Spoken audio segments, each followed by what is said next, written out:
उसके साथ कई मुनियों ने युद्ध करने के लिए यहोशापात पर चढ़ाई की। तब लोगों ने आकर यहोशापात को बता दिया, ताल के पास से अदोम देश की ओर से एक बड़ी भीड़ तुझ पर चढ़ाई कर रही है, और देख पैर असासवंता मार्ग तक जो एंगदी भी कहलाता है पहुंच गई है। जी हाँ। और यहाँ पर कुछ लोगों ने उसके ऊपर चढ़ाई की, कुछ राजाओं ने उसके ऊपर चढ़ाई की उसे हराने के लिए, ठीक है। और कुछ लोगों ने आकर उसे बता दिया कि एक बड़ी भीड़ तुझ पर चढ़ाई करने आ रही है और ऐन गदी तक पहुंच गई है, ठीक है। अब यहोशापात जो था वो डर गया। आपके लिए एक सवाल है, जब आप लोग डर जाते हो किसी समस्या को देखकर, कोई ऐसी समस्या आपके सामने आ जाती है एकदम से जिसके बारे में आपने कभी विचार भी ना किया हो, तब आप करते क्या है जी? कुड़कुड़ाते हैं, पहली बात डर जाते हैं, हाँ जी, सबसे लास्ट की बात हो, उससे पहले और बहुत कुछ कर, निराश हो जाते हैं, घबरा जाते हैं और दोष लगाते हैं। हम ढूंढते हैं ऐसा व्यक्ति जिस पर हम दोष लगा सके, जिस पर हम कह सके कि इसकी वजह से ये हुआ है।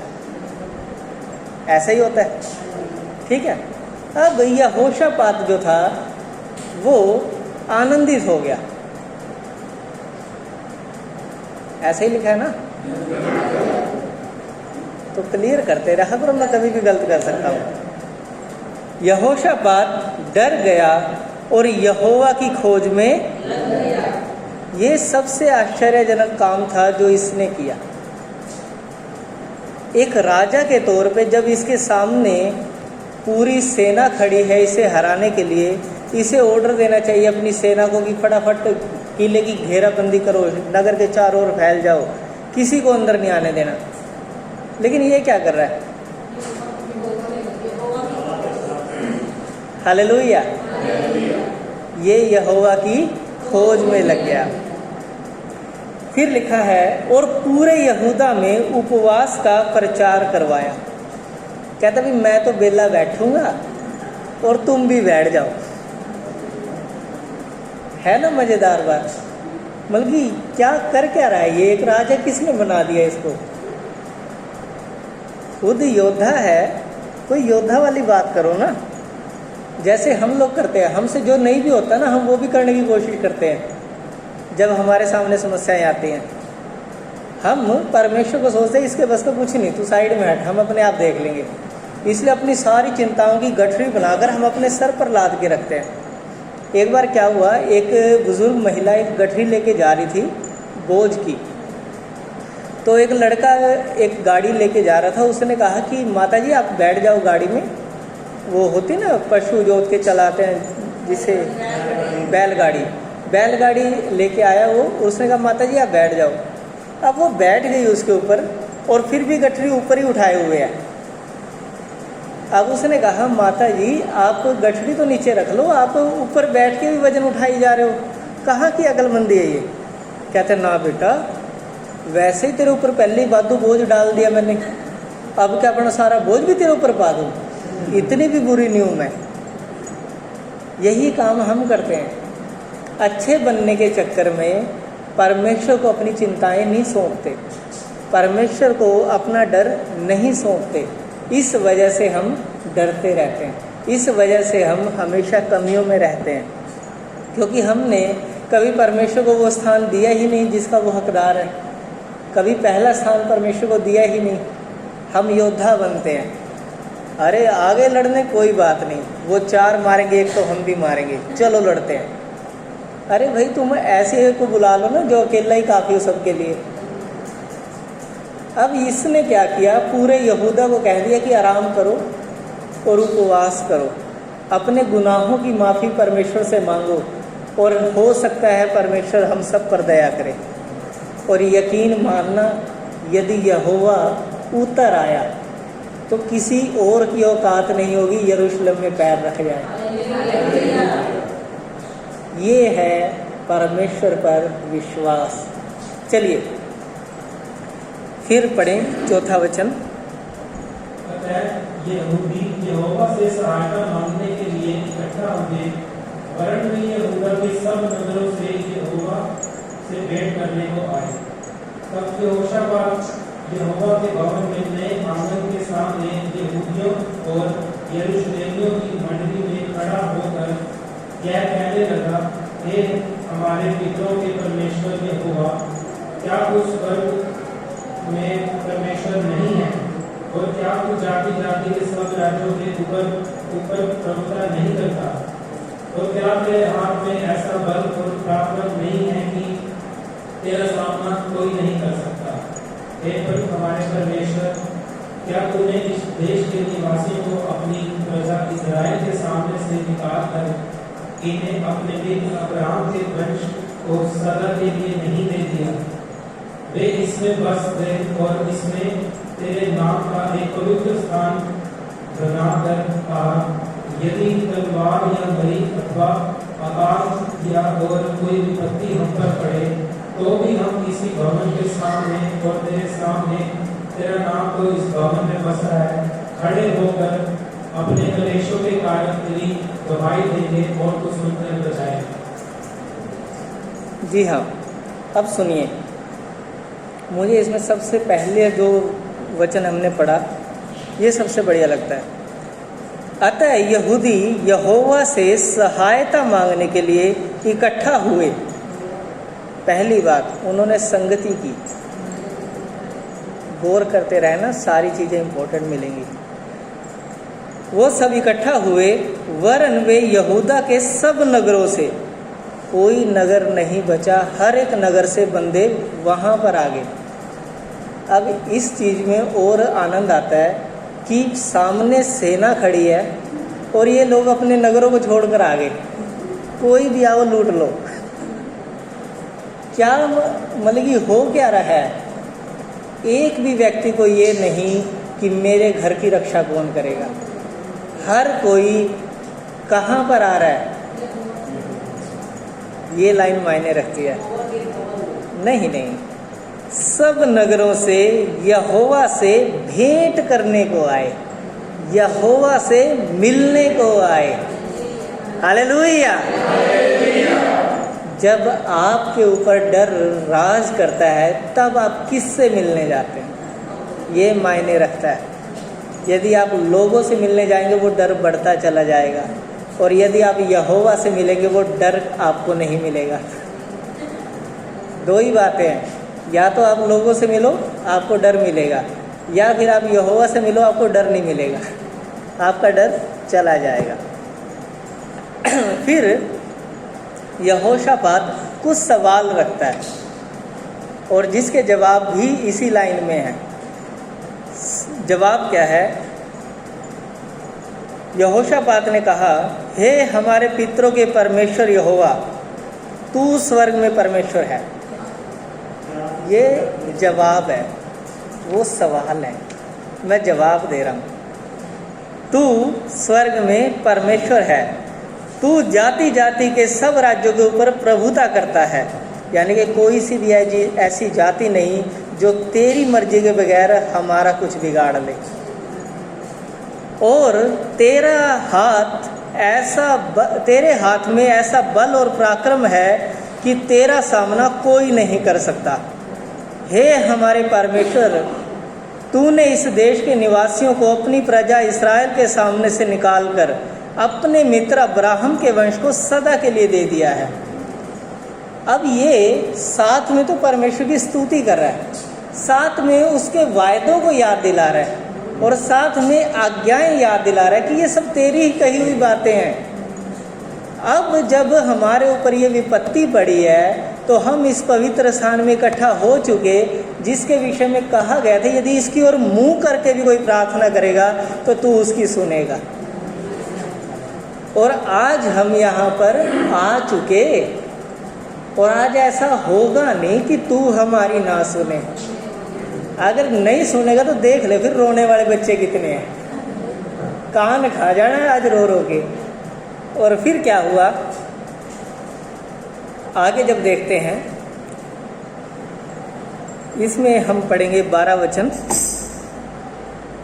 हे हमारे परमेश्वर, क्या तू उसका न्याय न करेगा? यह जो बड़ी भीड़ हम पर चढ़ाई कर रही है, उसके सामने हमारा तो बस नहीं चलता और हमें कुछ सोचता नहीं कि क्या करना चाहिए, परंतु हमारी आंखें तेरी ओर लगी है। जी हाँ, बहुत बार सिचुएशन ऐसे होते हैं कि हमें ना कुछ समझ नहीं आता है ना कि क्या करें। ऐसे में हम ना ब्राइट आइडिया लगाते हैं, पड़ोसन से पूछ के आती हूँ, और जब पड़ोसन के पास पूछ गया वो पहले दुखी है, वो आइडिया ऐसा दे देती है कि तू भी हमेशा दुखी रहेगी। लेकिन यहाँ पर यहोशापात की सिर्फ इस बात में है कि जब उसे कुछ समझ नहीं आया, उसने सबसे बुद्धिमान से पूछा जो गलत सलाह दे नहीं सकता, क्योंकि इसने जो कह दिया उसे पूरा करने के लिए ये जागृत है। यिर्मयाह की किताब में लिखा, मैं अपना वचन पूरा करने के लिए जागृत हूँ। वो हमेशा जागता रहता है अपने हर एक वायदे को पूरा करने के लिए, और यकीन मानना आज वो हमारे बीच में है। चलिए, यहोशापात कहता है यह बड़ी भीड़ जो हम पर चढ़ाई कर रही है उसके सामने हमारा बस नहीं चलता, क्योंकि हमारे पास इतने सैनिक नहीं कि उनसे युद्ध कर सके। हमारा कुछ भी बस, इसे अपनी औकात पता है, योद्धा है लेकिन औकात पता है, हमें नहीं पता। हमारी औकात हमने बहुत बड़ी बना ली, इसलिए हम चीज़ों पर अधिकार रखना चाहते हैं अपने तरीके से। हम चाहते हैं कि हमारी सारी चिंताओं का हल हम खुद कर लें। इसी वजह से हम ठोकर खाते हैं, इसी वजह से बहुत सारे लोग बैकस्लाइड हो जाते हैं, कारण वो अपनी सिचुएशंस को खुद हैंडल करना चाहते हैं, जो किसी के बस का नहीं है। यीशु ने कहा तुम चिंता करके अपनी घड़ी में, अपनी अवस्था में एक घड़ी भी नहीं बढ़ा सकते, एक सेकंड भी आप अपनी उम्र का नहीं बढ़ा सकते चिंता करके। तो फिर आप चिता में जाने के लिए क्यों तैयार हैं? एक बिंदी है, आपके अधिक चिंता करने से वो बिंदी हट जाएगी और वो चिता बन जाएगी, पता भी नहीं लगेगा कब वहाँ पर पड़े हुए मिलोगे। बाइबल में लिखा है आप हो ही क्या, एक ओस की बूंद के समान, जो थोड़ी देर है और थोड़ी देर बाद एक घास के फूल के समान, जो धूप निकलते ही मुरझा जाता है। किस जीवन पर हम घमंड करें? परमेश्वर का एक दास ऐसा लिखता है भजन संहिता में कि हे यहोवा, हमें अपने दिन गिनने की समझ दे कि हम बुद्धिमान हो जाएं। अगर हमें ये पता लग जाए कि हम कितने दिन जिएंगे, तो यकीन मानना कोई भी व्यक्ति किसी के साथ मिसबिहेव नहीं करेगा। अगर आपको आज पता लगे ना कि आपके पास एक हफ्ता बाकी है, तो आपको, अभी तो नहीं, लेकिन अगर आपको ऐसा पता लगे एक हफ्ते में, आप ये सोचोगे कि यदि मैंने किसी का दिल दुखाया है तो मैं उससे माफ़ी मांग लूँ, क्यों किसी की बद्दुआ लेके गए? जब मेरी ज़िंदगी अभी आगे बची नहीं तो किसके साथ वैर रखें? आपका जीवन ऐसा ही है, तो इसीलिए इस सच्चाई को समझें और सबके साथ भला व्यवहार करें। खैर, हम यहोशापात की बात कर रहे हैं। जो ये बड़ी भीड़ हम पर चढ़ाई कर रही है, इसमें हमारा बस नहीं चलता और हमें कुछ सूझता नहीं कि क्या करना चाहिए, परंतु हमारी आंखें तेरी ही ओर हैं। हालेलुया, ये सबसे बढ़िया, हमारी आंखें तेरी ही ओर लगी हैं। और फिर इसके बाद सबसे बढ़िया लाइन आ रही है, सब यहूदी अपने अपने बाल बच्चों, स्त्रियों और पुत्रों समेत यहोवा के सम्मुख खड़े रहे। बैठा नहीं कोई, खड़े रहे जब तक यहोवा उत्तर नहीं देगा। ये था उनका समर्पण, ये थी उनकी लगन जो उन्होंने वहाँ पर दिखाई। और लिखा है आगे ही कि तब यहोवा का आत्मा एक व्यक्ति के अंदर समाया और उसने भविष्यवाणी करते हुए कहा। चलिए पढ़ते हैं। हाँ। तब वह कहने लगा, हे सब यहूदियों, हे यरूशलेम के रहने वालों, हे राजा यहोशापात, तुम सब धन्यवाद दो, ध्यान दो, यहोवा तुम में से जो कहता है, तुम इस बड़ी भीड़ से मत डरो और तुम्हारा मन कच्चा ना हो, क्योंकि युद्ध तुम्हारा नहीं परमेश्वर का। हालेलुया। मुझे बड़ा मजा आया इसको, मैंने काफी टाइम पहले इसे अंडरलाइन किया था। तब वह कहने लगा, हे सब यहूदियों, जितने भी यहूदी लोगों सब सुनो। फिर यहोशापात सोचता मेरे को तो कहा ही नहीं। फिर लिखा है, हे यरूशलेम के रहने वालों, तुम भी सुनो, और हे राजा यहोशापात, तुम सब ध्यान दो, यहोवा तुमसे यों कहता है, तुम इस बड़ी भीड़ से ताई को, जब वो तलवार लेके आ रहे डरना तो पड़ेगा। जब हमारे पास सैनिक नहीं डरना तो पड़ेगा। जब हमारे पास अच्छे योद्धा नहीं डरना तो पड़ेगा।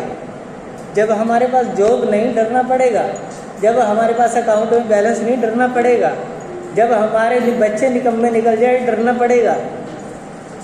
लेकिन इन सारी समस्याओं की बड़ी भीड़ से तुम्हें डरने की ज़रूरत नहीं है। हालेलुया। तुम्हें डरने की ज़रूरत नहीं है। और कारण क्या है इसका? तुम इस बड़ी भीड़ से मत डरो और तुम्हारा मन कच्चा ना हो, क्योंकि युद्ध तुम्हारा नहीं परमेश्वर का है। हालेलुया। तू यहोवा ते रख भरोसा, तेरे सारे मनोरथ पूरे होंगे। तो जब आप यहोवा पर भरोसा रखेंगे, आपके सारे मनोरथ पूरे होंगे। हालेलुया। तो आपको समस्याओं की बड़ी भीड़ से डरने की ज़रूरत नहीं है। जब मुझे ये समस्याएं काफ़ी लगती थी ना, तो एक अन्य जाति व्यक्ति ने मुझे एक बात कही। कहता, अतुल, हरियाणवी में उसने कहा, कहता अतुल, यह भगवान जो है ना, यह अपन सारे दिहाड़े काम देवे, जिनमें दिहाड़े ज़्यादा हैं, यानी कि जिनमें मशक्क़तें ज़्यादा होती हैं, तंगियाँ ज़्यादा होती हैं, यही काम कहता वो हमें देता है। और कारण क्या है? कहता उसे पता है ये कर लेंगे। हालेलुया। इसीलिए दिया जाता है कि आप कर सकते हो। यदि आप कोई काम नहीं कर सकते तो आपको दिया भी ना जाता। आप बाइबल को जब पढ़ के देखेंगे, यहोवा के मंदिर का जब काम चला, तब उसने ऐसे ऐसे लोगों को खड़ा किया जो उनमें निपुण थे, जिनमें यहोवा का आत्मा वास करता था। परमेश्वर ने किसी ऐसे बंदे को काम नहीं दिया जिसे काम ना आता हो। तो आपको कैसे ऐसी समस्या दे देगा जिसमें से आप निकल ना सको? हो ही नहीं सकता। आप उस ऐसी समस्या में पड़े ही नहीं जिसमें से आप निकल ना सको। जब आप परीक्षाओं में पढ़ते हैं, तब यहोवा आपके लिए निकास भी करता है, उसमें से निकलने का उपाय भी करता है। चलिए, तो युद्ध जो है वो परमेश्वर का है। 16 वचन से पढ़ें। कल उनका सामना करने को जाना, देखो वे शीश की चढ़ाई पर चढ़े आते हैं और यरूशलेम नामक जंगल के सामने नाले के सिरे पर तुम्हें मिलेंगे। इस लड़ाई में तुम्हें लड़ना न होगा। हे यहूदा और हे यरूशलेम, ठहरे रहना और खड़े रहकर यहोवा की ओर से अपना बचाव देखना। मत डरो और तुम्हारा मन कच्चा ना हो। कल उनका सामना करने को चलना और यहोवा तुम्हारे साथ रहेगा।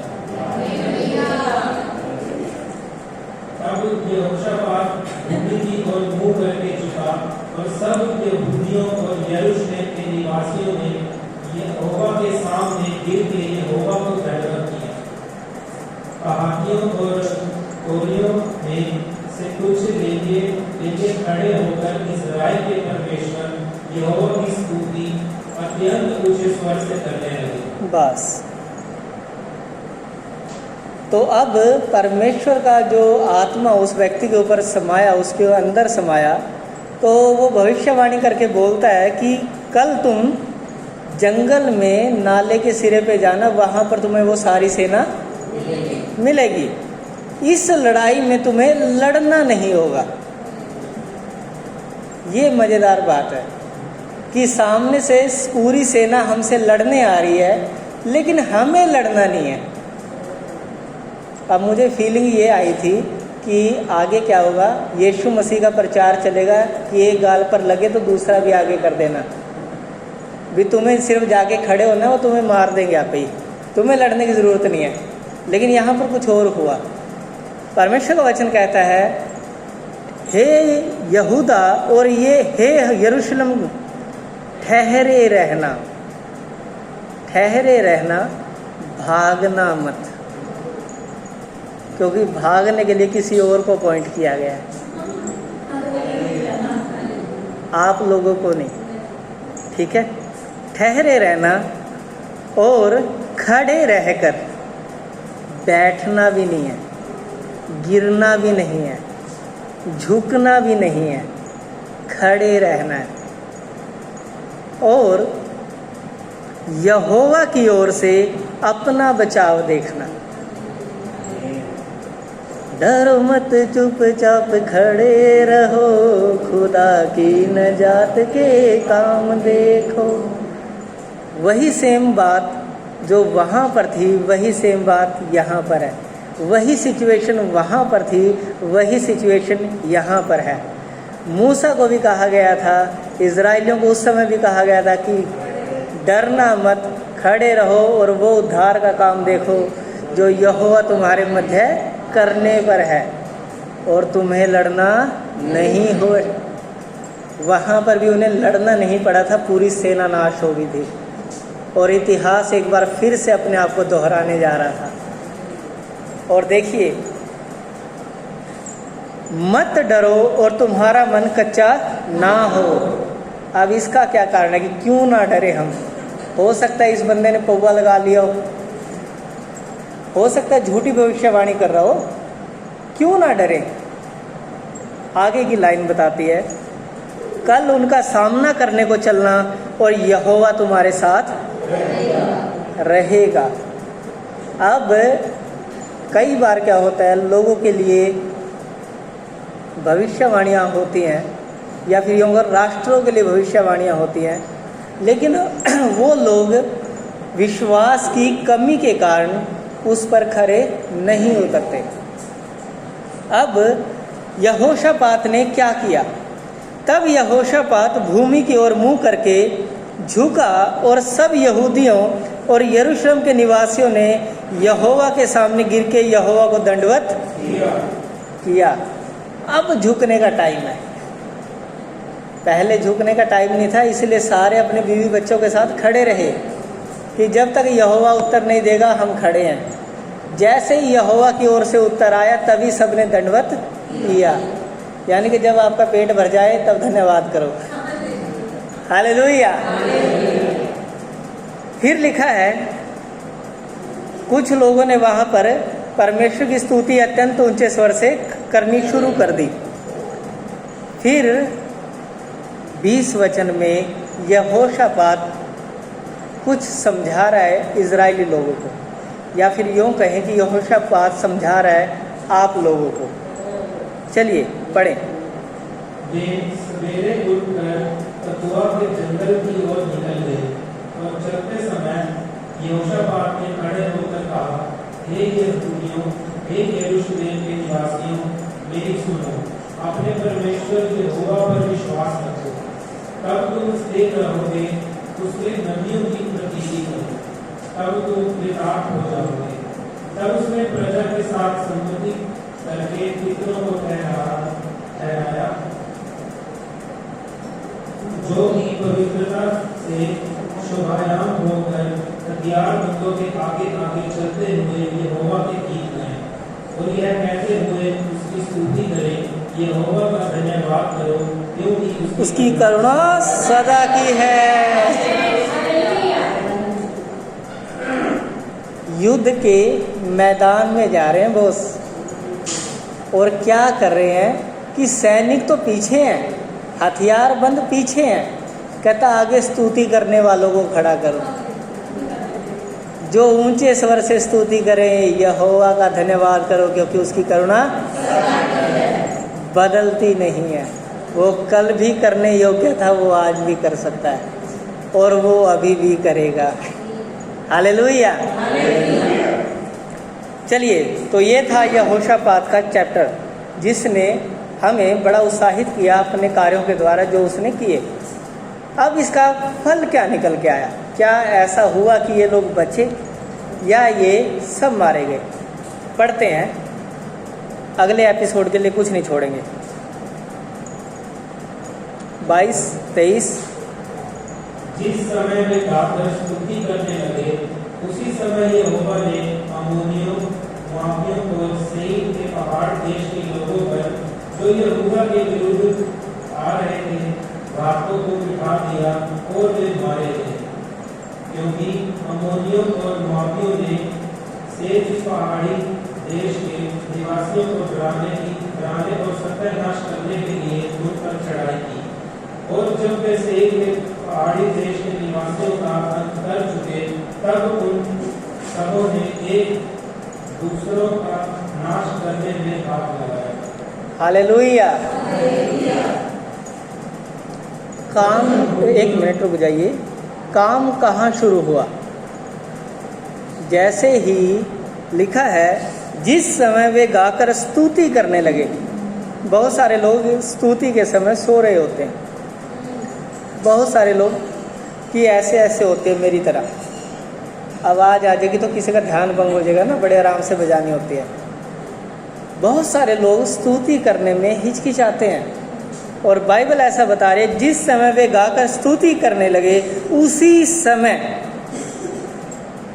पॉइंट टू बी नोटेड मिलोर, उसी समय, ये उसी समय घटना हुई जिस समय ये लोग स्तुति कर रहे थे।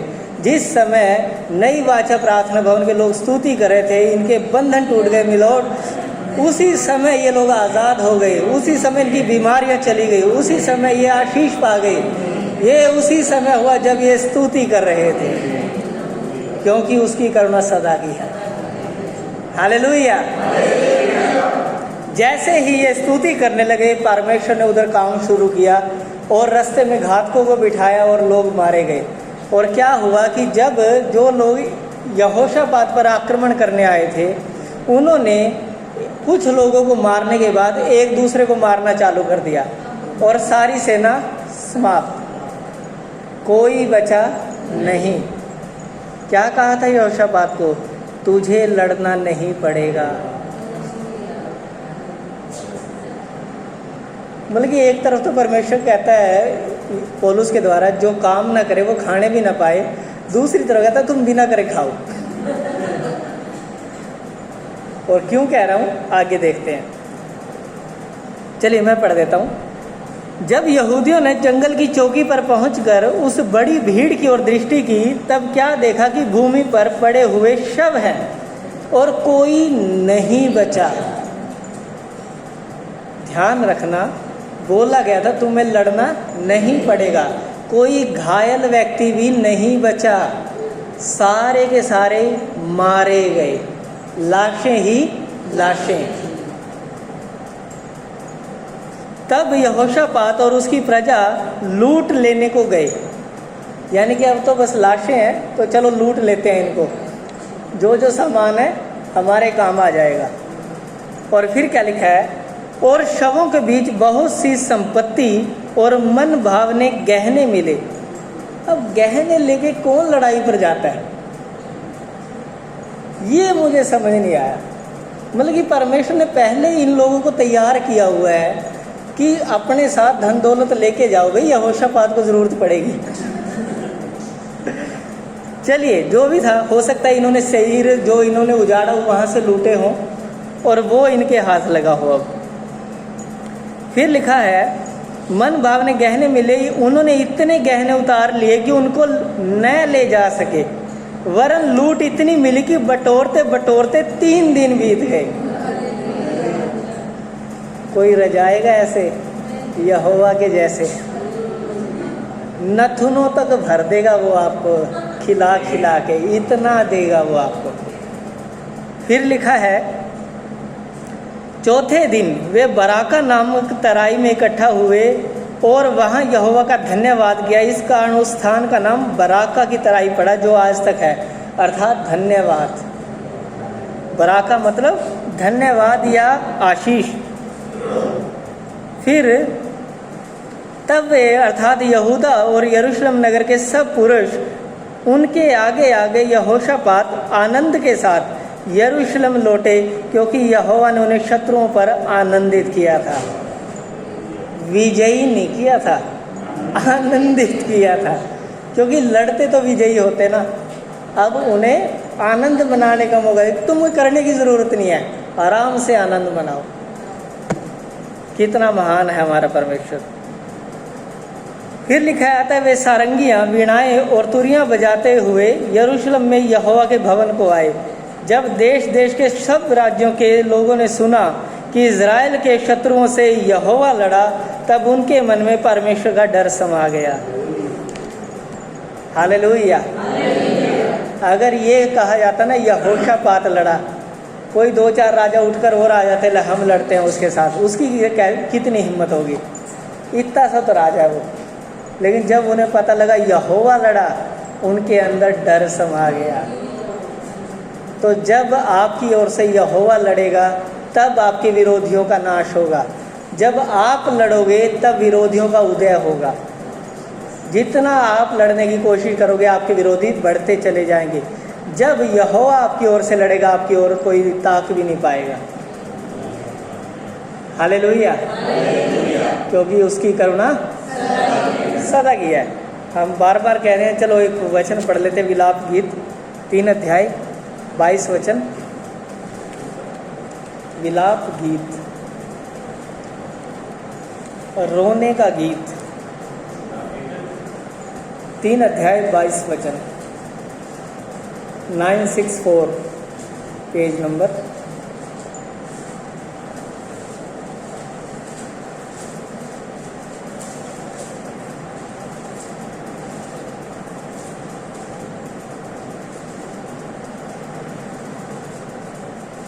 हम विद नहीं है, यह यहोवा की महाकरुणा का फल है, क्योंकि उसकी दया अमर है। हालेलुया। अब बहुत सारे लोगों को ये शिकायत रहती है कि ये काम नहीं हो रहा, वो काम नहीं हो रहा, ये प्रार्थना नहीं सुन रही, वो प्रार्थना नहीं सुनी। उन सभी के लिए जो बात मैंने रीना को कही, वही आप लोगों को भी कहता हूँ। मैं घर में भी ऐसा हूँ, आप लोगों के साथ भी ऐसा हूँ, क्योंकि हम सब एक परिवार हैं। जब तक आपके बदन में अंतिम सांस रहे, इसका अर्थ है गेम चेंज हो सकती है। इसका अर्थ है परमेश्वर की करुणा आपके ऊपर है। इसका अर्थ है किसी भी क्षण काया पलट हो सकता है। हिजकिया के सामने अशूर का राजा पूरी सेना लेकर खड़ा था। उसे ये पता था कि आज नहीं तो कल मुझे मरना है। अंतिम सांस को वो गिन रहा था, लेकिन परमेश्वर का स्वर्गदूत रात को आता है, 1,85,000 लोगों को मार डालता है, और सुबह गेम चेंज हो चुकी होती है। सुबह गेम चेंज हो चुकी होती है। यहोशापात के सामने 2-3 राजा आते हैं और लड़ाई करने के लिए तैयार हैं। यहोशापात को पता है कि हमारा उस भीड़ के सामने बस नहीं चल रहा, हमें पता है कि ये अगर अंदर आए तो मार डालेंगे सबको। लेकिन अंतिम क्षणों में भी वो यहोवा के पास गया और गेम बदल गई। चाहे आप किसी भी समस्या में फंसे क्यों ना हो, चाहे परिस्थिति कैसी भी क्यों ना हो, यहोवा उसे बदल सकता है। और यदि आपके अंदर सांस बची हुई है तो अंतिम सांस तक विश्वास न छोड़ें, कुछ भी यहोवा कर सकता है। वो गधों के मुंह खोल सकता है आपके लिए। वो समुंदर को दो भाग कर सकता है आपके लिए, वो आपके लिए आपसे बेहतर कर सकता है। जितना आप अपने लिए बेहतर कर सकते हैं वो उससे कई गुना ज़्यादा कर सकता है। मैं गारंटी के साथ ये कह सकता हूँ कि यहोशापात चाहे कितना दिमाग लगा लेता वो ये काम नहीं कर सकता था। चाहे वो 4-5 राजाओं को लड़ाई के लिए बुलवा लेता, लेकिन ये काम नहीं कर सकता था, क्योंकि जो 4-5 राजा आते ना वो सारी लूट खुद लेके जाते और उसमें यहोशापात के भी लोग मारे जाते। यहोशापात के बस का ये नहीं था। हिजकिय्याह राजा जब फंसा हुआ था उसके भी बस का ये ऐसा कुछ नहीं था। वो भी चाहे कुछ मर्जी कर ले, वो अशूर के राजा से जीत, लेकिन जब सेनाओं का यहोवा मैदान में उतरा तब किसी का बस नहीं चला। अभी यहोशापात कह रहा है मेरा बस नहीं चल रहा, उसके बाद वो सारे कह रहे हैं कि हमारा बस नहीं चल रहा, क्योंकि उधर से कोई ऐसा आया है जिसके बराबर हम नहीं हैं। हालेलुया। जब पुराना नियम पढ़ोगे ये आपके अंदर असीम उत्साह को भरेगा। ये बताता है कि जब इजरायली लोग शत्रुओं से लड़ने जाते थे तो शत्रु उनके ये बोलते थे कि भाग लो यहाँ से, क्योंकि उनका परमेश्वर उतर आया है।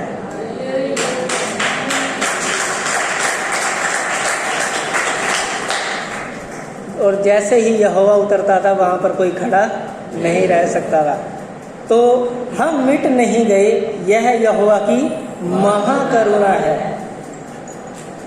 क्योंकि उसकी दया अमर है। उसकी दया कभी मर नहीं सकती। वो यीशु के कारण, याकूब, इसहाक, अब्राहम के कारण हम सब पर दया करते हैं। हालेलुया। चलिए अब हम वचन पढ़ेंगे, और वचन पढ़ेंगे हम भजन संहिता थोड़ी सी पढ़ेंगे। हम एक प्रैक्टिस करेंगे और आपको करना है उसकी करुणा सदा की है। ठीक है। प्रचार हमारा समाप्त हो चुका।